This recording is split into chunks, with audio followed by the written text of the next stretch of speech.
우리나라의 국민성을 좀 부정적으로 이야기하는 사람들은 이런 이야기를 합니다. 우리나라 사람은 개개인으로 하나하나를 보면 뛰어난데 뭉쳐놓으면 서로 싸운다 하는 이야기죠.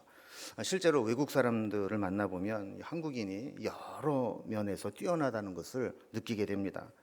우리 민족같이 이렇게 똑똑하고 재능 많은 민족을 찾아보기도 힘듭니다. 그런데 한편으로는 그렇게 뛰어난 만큼 세계에서 두각을 나타내거나 또 세상을 인도해 가는 역할을 하지 못하는 아쉬움도 있습니다. 왜 그럴까 제가 생각을 해봤는데, 한국인들은 늘 너 죽고 나 죽자 하는 심정으로 필사적으로 살다 보니까 잘못하면 진짜 같이 죽을 수도 있는 상황들이 벌어지게 되는 겁니다. 필사적 생존 전략이 때로는 타의 추종을 불허하게 만드는 강한 힘이 되기도 하지만, 때로는 지나친 출혈 경쟁으로 인해서 서로를 죽이고 피해를 입히는 경우도 생기게 되는 것이죠. 사회학에서 시너지 효과라는 이야기를 합니다. 이제 시너지라는 말은 함께라는 의미와 또 일한다라는 헬라어가 합성된 단어로 협력 작용으로 인한 상승 효과를 의미합니다. 그러니까 서로 다른 사람들의 힘이 이렇게 합해지면 한 사람 한 사람의 독립적인 힘만으로는 얻을 수 없는 그 이상의 큰 힘을 나타낸다는 것이죠. 그래서 1 더하기 1은 2가 되어야 산술적으로는 맞지만, 결과적으로 힘이 모아지게 될 때 3도 되고 5도 되고 10의 결과도 나타나게 된다는 겁니다. 근데 이와 반대도 있습니다. 이게 링겔만 효과라고 하는 것인데, 참여하는 개인의 수가 늘어나면 늘어날수록 성과에 대한 1인당 공헌도가 현저하게 떨어지는 현상을 의미합니다. 반대로 1 더하기 1은 2가 나와야 되는데 2가 안 나오고 1이나 0.5, 심한 경우에는 마이너스의 결과를 나타내기도 한다는 것이죠. 서로 미루거나 또 똑똑한 사람들끼리 모여서 다투게 되면 오히려 역효과가 나타나는 겁니다. 그래서 아무리 개인의 능력이 뛰어나도 서로 힘이 모아지고 시너지 효과를 내지 못하게 되면 그 뛰어난 능력이 도리어 해가 될 수 있고 배가 산으로 갈 수 있는 결과를 만들어내는 거죠. 이스라엘 역사도 그렇고 우리나라도 그렇고 이렇게 함께 또 시너지 효과를 만들어내기보다는 링겔만 효과처럼 서로의 효과를 반감시키는 분단과 또 갈등과 분열의 아픔을 겪어왔습니다. 우리는 전쟁의 참혹한 역사를 경험했고 여전히 분단의 아픔을 겪고 있습니다. 지금도 군사적 긴장감과 군비 경쟁으로 인해서 시너지 효과가 아니라 링겔만 효과를 나타내고 있죠. 사실 세계 지도를 이렇게 펴놓고 우리나라를 찾으면 일부러 찾아야 보일 만큼 작은 땅덩어리를 가지고 있습니다. 남과 북이 갈라져 서로에게 위협이 되는 존재로 대체하고 있습니다. 그나마 남쪽도 하나로 똘똘 뭉쳐 살지 못합니다. 4년에 한 번씩 월드컵이나 해야 하나가 될까? 실제로는 우리의 삶 속에서 분열과 혐오 감정이 심각할 정도입니다. 지난 5월 16일 한겨레 신문에 의하면 우리 한국 사회의 갈등 지수는 OECD 국가 중에 멕시코와 이스라엘에 이어서 3번째로 갈등 지수가 높다고 합니다. 가슴을 후비는 막말을 해도 한쪽에서는 사이다 발언이라고 환호를 하고 있다고 지적하고 있죠.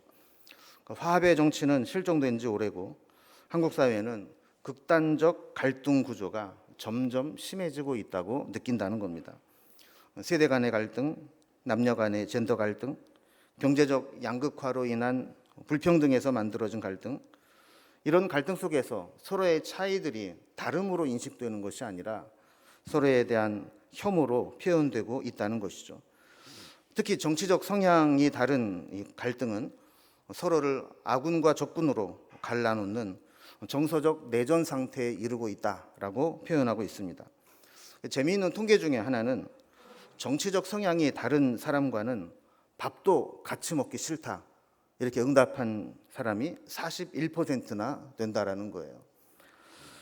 목사에 대해서도 마찬가지입니다. 조금 진보적 성향을 보이면 좌파 빨갱이 목사라고 좌표를 찍어서 공격하기도 하고, 또 좀 보수적 성향을 보이거나 중립을 지키게 되면 왜 현실에 무관심하냐고 공격하면서 꼴통이라고 비난을 하기도 합니다. 다른 사람도 아니고 성도들이 목사를 향해서 이런 공격성을 보일 때 보면 무엇이 이 사회가 이 사람들을 괴물로 만들어가고 있는가 하는 생각을 갖게 만듭니다. 오늘은 성령 강림 후 5째 주일이면서 6.25 전쟁 기념 민족 화해 주일로 지키게 됩니다. 성령이 하시는 일은 하나 되게 하시는 일입니다. 우리를 통해서 이렇게 갈라지고 분열된 사회 속에 성령께서 하나 되게 하신 일들이 우리를 통해 실현되기를 바라고, 또 하나님께 하나 되게 해달라는 기도를 드리면서 우리가 이 세상을 화해하게 만드는데 역할을 하게 되는 기회가 되기를 소망합니다. 오늘 먼저 본문의 배경을 살펴봅니다. 에스겔서 37장에는 크게 두 가지 중요한 사건이 기록되어 있습니다. 앞부분에는 마른 뼈들이 살아나서 큰 군대를 이루는 환상을 보여준 것이죠. 나라가 망하고 포로로 끌려가서 아무런 소망도 없이 살아가는 이스라엘 백성들이 마치 마른 뼈다귀와 같은 상황이었다라는 겁니다. 그런데 하나님께서 그들 가운데 개입하시고 성령의 바람이 불 때 그들이 살아나게 되고 큰 군대를 이루게 된다, 이렇게 말씀을 하시면서 이제 저들이 하나님 백성으로 회복되어 가게 될 것이라는 비전을 주신 것입니다. 그런데 마른 뼈가 살아나는 것과 같이 이스라엘 백성들이 살아나서 고국으로 돌아가게 될 때 그것만으로는 모든 문제가 해결되는 것은 아니라는 겁니다. 그래서 에스겔 선지자를 통해서 마른 뼈다귀와 같은 자들이 살아나서 고국으로 돌아가게 되면 그 이후에 해야 될 일들이 있다고 말씀하는 겁니다. 그게 바로 두 개의 막대기를 합하여 하나가 되게 하는 모습을 보여주면서 지금까지 분열되어 왔던 이스라엘 역사 속에 이제는 하나 되게 하는 사명이 있다라는 것을 말씀하시는 거죠.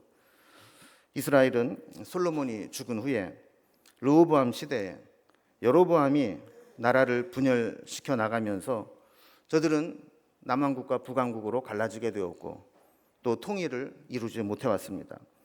외세의 침략에 공동으로 대응하기 위해 잠시 연합한 적은 있었지만 대부분의 시기를 서로 견제하고 압박하고 갈등 상태를 유지해 왔습니다. 이렇게 분열되어 갈등하는 사이에 국력은 약해졌고 결국 북왕국 이스라엘은 아수르의 멸망을 당하고 얼마 후에 남왕국 유다도 바벨론의 멸망을 당하고 포로로 붙잡혀가게 됩니다. 이렇게 서로 분단된 이후에 망해서 포로로 끌려간 지 오랜 세월이 흘러갔습니다.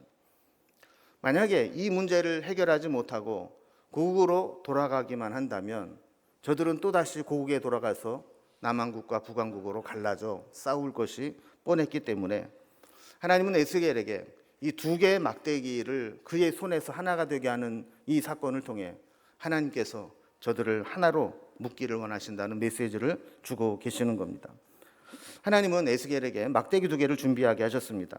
그리고 하나에는 유다와 그 짝 이스라엘 자손, 그리고 다른 쪽에는 요셉 에브라임과 그 짝이 된 이스라엘 온 족속, 이렇게 쓰게 했습니다. 여기 보면 유다와 그 짝이라고 되어 있는데 이것은 남왕국 유다를 이야기하는 겁니다. 남왕국 유다는 남아있는 유다 지파와 베냐민 지파가 중심이 돼서 연합된 나라입니다. 그리고 에브라임 곧 요셉과 그 짝은 북왕국 이스라엘을 의미합니다. 이 유다와 베냐민 지파를 제외한 나머지 10지파가 연합해서 갈려나간 나라죠.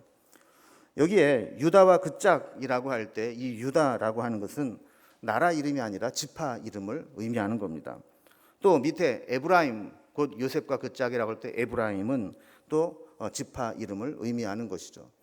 원래 이스라엘의 12지파는 야곱의 12아들이 각 지파의 제일 조상이 되었습니다. 그런데 땅을 분배받을 때 레위 지파는 땅을 분배받지 못하게 되면서 한 지파를 늘려야 되는데 요셉의 아들 에브라임과 므낫세를 한 지파씩 나눠 갖게 한 것이죠.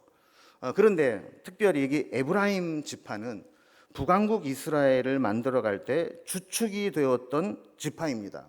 그래서 여러분들이 구약 성경을 읽을 때 이 에브라임아라고 선지자들이 특별히 부를 때 보면 이것은 에브라임을 지칭하는 것이 아니라 북왕국 이스라엘을 지칭하는 용어로 사용된다, 이렇게 보시면 됩니다.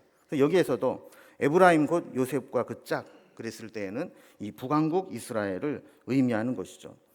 한 가지 특이한 것은 이 막대기에다가 그 대표성을 기록할 때 우리 생각으로는 한쪽은 북왕국 이스라엘, 한쪽은 남왕국 유다 이렇게 쓰면 좋을 것 같은데 하나님은 그들에게 그렇게 나라의 이름으로 쓰지 않고 지파 중심으로 유다와 그 짝, 에브라임 요셉과 그 짝 이렇게 지파 중심으로 쓰게 했다라는 겁니다. 이것은 앞으로 하나님께서 회복시킬 공동체는 왕국 중심의 정치적 공동체가 아니라 하나님이 기업으로 주신 지파를 중심으로 한 신앙 공동체가 되어야 한다라는 것을 말씀하는 겁니다. 하나님은 에스겔에게 이 두 개의 막대기를 붙여서 하나가 되게 하고 하나가 된 막대기를 잡고 있게 했습니다. 그러면 백성들이 왜 그거를 잡고 있습니까? 그것의 의미가 뭡니까? 라고 물어보게 될 거라는 거죠. 그러면 하나님 말씀을 전하라는 거예요. 21절에 보면 그 말씀은 하나님께서 이스라엘 자손들을 잡혀간 여러 나라에서 인도하여 사방에서 모아서 고국 땅으로 돌아가게 할 것이다 라는 겁니다. 그리고 22절에 보면 그곳에서 그들이 한 나라를 이루게 되고 한 임금의 다스림을 받게 되고 이제 다시는 두 민족이 되거나 두 나라로 나뉘지 않게 하실 것이다 라는 하나님의 메시지를 전하라는 거예요. 지금 저들이 망해서 오기 전까지 두 나라로 갈라져서 치고받고 싸워왔는데 이제 하나님께서 회복시킬 나라는 하나의 나라가 되게 하실 것이라는 거죠. 분단은 아픔을 가져옵니다. 엄청난 갈등과 위협과 상처가 됩니다. 우리나라도 해방된 지 80년이 더 되어 가지만 이렇게 분단의 역사를 가지고 있는 한 온전한 해방이라고 할 수 없습니다. 6.25 한국전쟁이 끝난 지 70년이 넘었습니다. 이제는 우리 민족이 이대로 통일이 된다 한들 한민족으로 살아갈 수 있을까 하는 우려를 갖게 됩니다. 분단의 세월이 지속될수록 사용하는 용어가 많이 달라지고 있습니다. 사상과 이념의 차이는 철벽처럼 느껴지게 됩니다. 통일학자들은 지금 남한과 북한은 생긴 껍데기는 비슷해 보여도 사실은 다른 외국보다 더 큰 이질감을 가지고 있는 민족이라고 이야기를 하죠. 에스겔을 통해 주신 말씀을 받는 이스라엘 백성들은 이 하나가 되게 하신다는 하나님의 말씀을 들었을 때 사실 받아들이기가 쉽지 않았을 겁니다. 저들의 나라는 이미 망했고 포로로 끌려와서 돌아가고 싶어도 돌아갈 나라가 없습니다. 포로로 끌려온 자들은 여러 나라에 지금 흩어져서 노예 생활을 하고 있습니다. 그런데 하나님께서 그 사방에 흩어져 있는 백성들을 모아서 고국으로 데려가서 하나의 나라를 만들겠다고 하실 때 현실적으로는 불가능해 보이는 과업입니다. 그러나 하나님께서는 이 약속을 지키셨고 고레스 칙령으로 인해서 흩어져 있던 이스라엘 백성들이 다시 고국으로 돌아가게 되었습니다. 오늘 우리는 이 말씀들을 통해서 우리 믿는 자에게 주시는 사명이 무엇인지 한번 고민해보는 시간이 되기를 소망합니다. 먼저 첫 번째로 오늘 본문이 우리에게 주시는 메시지는 분단의 원인은 하나님과의 언약의 파괴라는 사실을 깨닫고 회개하는 것이 필요하다라는 겁니다. 원래 하나님께서 이스라엘에게 주신 왕국은 통일된 나라였습니다. 하나된 나라를 다윗에게 물려주셨고 솔로몬 시대에는 그 왕국의 영광이 극에 달했습니다. 그러나 솔로몬이 죽은 후에는 나라가 분열되게 되었죠. 왜 솔로몬 죽은 후에 나라가 분열되게 되었는가? 그 원인은 하나님과의 언약의 파괴에 있다고 말씀합니다. 열왕기상 11장 11절에 보면 하나님은 솔로몬에게 그가 우상을 섬기고 하나님 명령을 지키지 않은 일들을 언급하면서 네가 내 언약과 내가 네게 명령한 법도를 지키지 아니하였으니 내가 반드시 이 나라를 네게서 빼앗아 네 신하에게 주리라 말씀했습니다. 솔로몬은 하나님이 주신 번영과 풍요로움 속에서 하나님으로부터 점점 멀어져 갔고 하나님과의 언약을 하나씩 파기하기 시작했던 겁니다. 그 결과 그 아들 때에 그 나라를 신하에게 빼앗아서 주겠다고 말씀하셨고 그로 인해 르호보암 때 그의 신하였던 여로보암이 북왕국 이스라엘을 분열시켜 나간 것이죠. 그러나 하나님이 여기서 끝나지 않았습니다. 이스라엘 백성들에게 분열된 나라를 회복할 방법도 알려주셨습니다.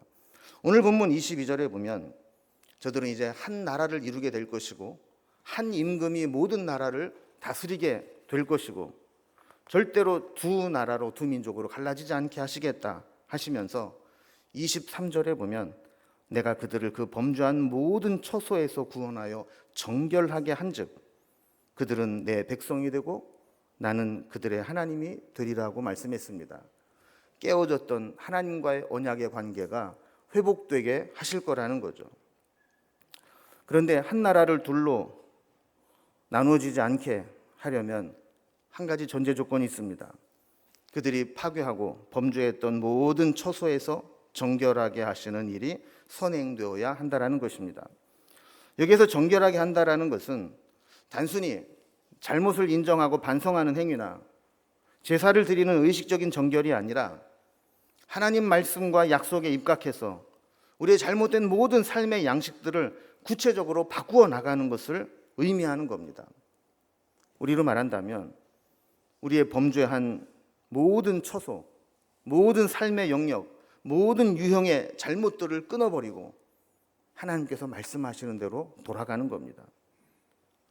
세례 요한이 세례를 받으러 오는 사람들에게 마태복음 3장 8절에서 말씀한 것과 같이 회개는 회개에 합당한 열매를 맺어야 한다라는 것이죠. 말로만 회개합니다가 아니라 회개했다면 회개에 합당한 삶의 열매를 보일 수 있어야 된다라는 겁니다. 이스라엘 백성들이 하나님과의 언약을 깨트리고 범죄한 것은 하나님의 막대기를 부러뜨리고 세상과 우상을 향해 달려간 것과 같습니다. 하나님의 막대기는 이스라엘 백성들이 잘못된 길로 갈 때 그 잘못된 길로 돌아오게 만드는 몽둥이 역할을 했을 수 있습니다.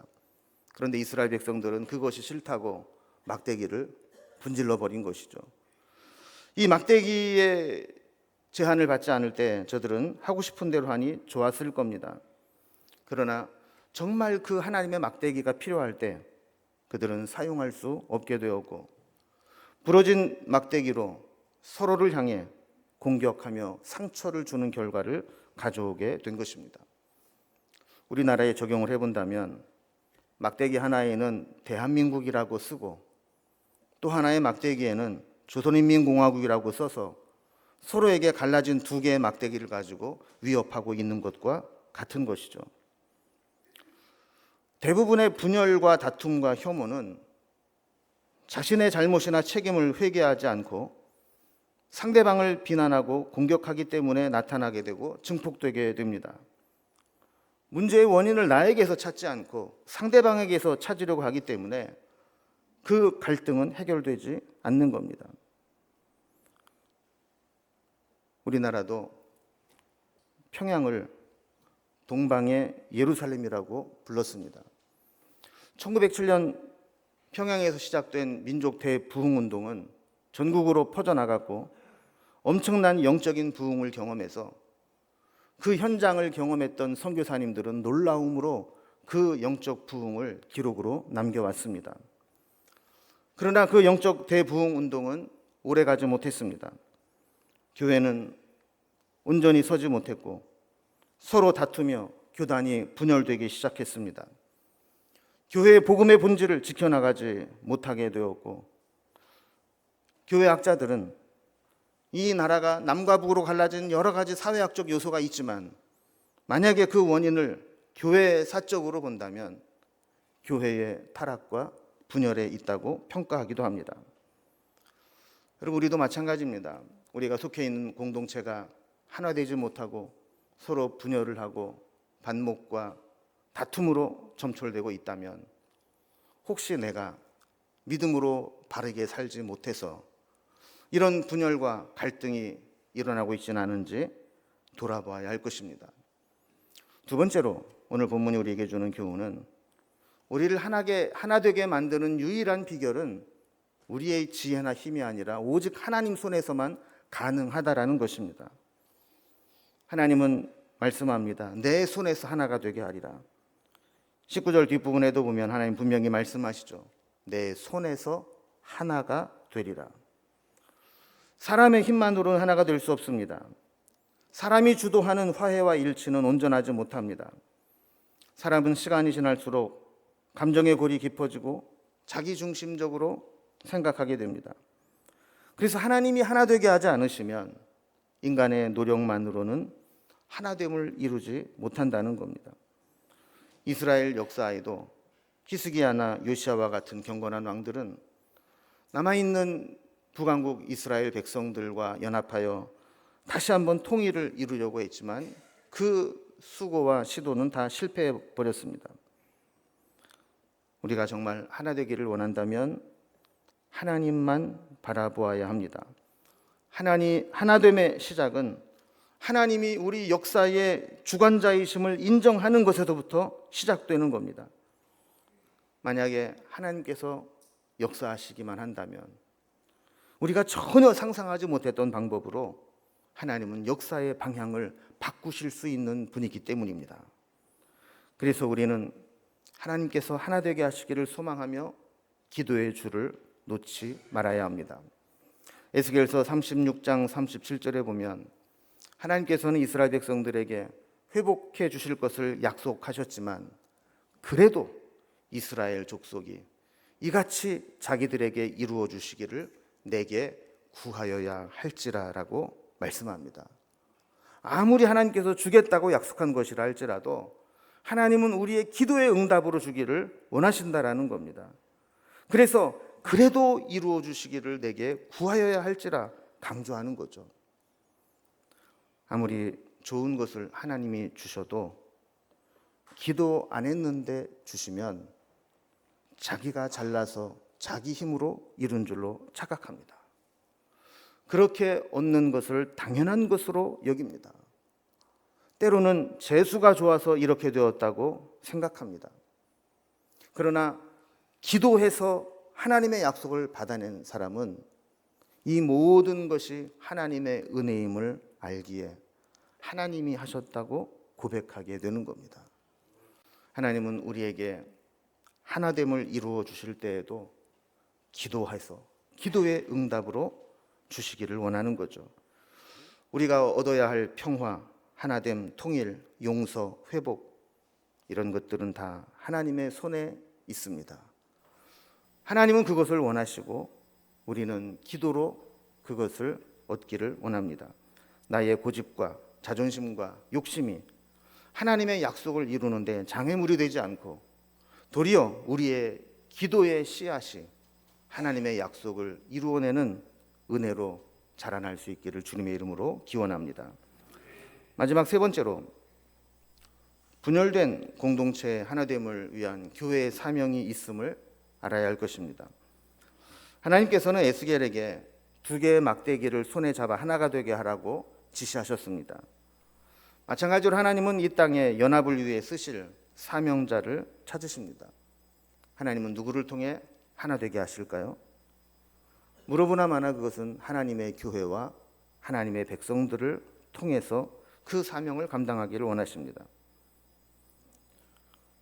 미워하고 분열하고 갈등하고 다투는 것은 하나님의 뜻이 아닙니다.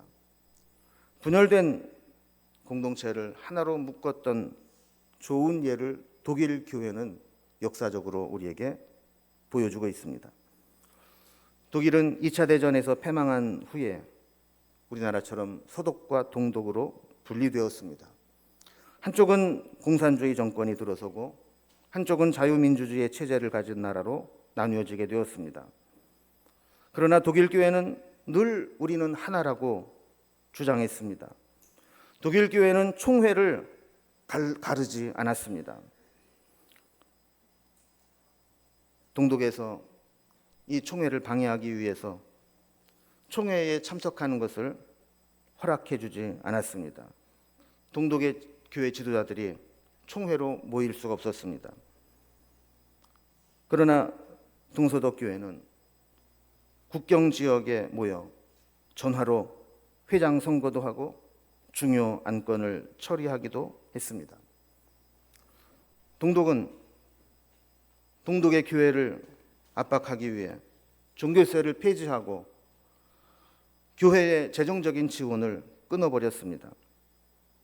이때 서독의 교회는 우리 교회는 하나다라고 이야기하며 동독교회에 필요한 모든 재정을 우리가 채우겠다고 하고 재정을 보내주었습니다.